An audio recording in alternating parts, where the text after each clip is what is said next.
New Zealand తో జరిగిన champions trophy ఫైనల్లో భారత్ విజేతగా నిలిచింది. 4 వికెట్ల తేడాతో విజయం సాధించి మూడోసారి ఛాంపియన్ గా నిలిచింది. ఇక ఫైనల్ మ్యాచ్ లో భారత కెప్టెన్ రోహిత్ శర్మ 76 పరుగులు చేశాడు. టాప్ స్కోరర్ గా నిలవడంతో పాటు తన ఇన్నింగ్స్ తో మిగతా ఆటగాళ్లపై తీవ్రమైన ఒత్తిడి లేకుండా చేశాడు.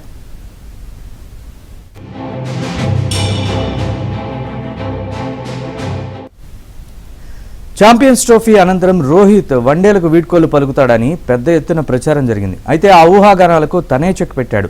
మ్యాచ్ విదేశగా నిలిచిన అనంతరం నిర్వహించిన ప్రెస్ కాన్ఫరెన్స్ లో కీలక వ్యాఖ్యలు చేశాడు. భవిష్యత్తు ప్రణాళికలు ఏమైనా ఉన్నాయా అని అడిగిన ప్రశ్నకు రోహిత్ నవ్వుతూ సమాధానమిచ్చాడు.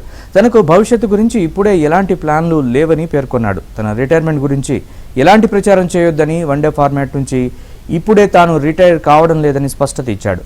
సుదీర్ఘమైన క్రికెట్ ఆడిన వారికి ఇంకా ఆడాలని ఉంటుందన్నాడు. అయితే ఇది యువ ఆటగాళ్లపై ప్రభావం చూపుతుందన్నాడు రోహిత్ శర్మ.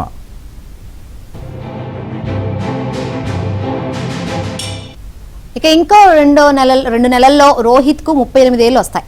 ఇక ఇప్పుడిప్పుడే ఐసీసీ మేజర్ టోర్నీలు ఏమీలో మళ్ళీ 2027లోనే వన్డే ప్రపంచ కప్ ఉంది.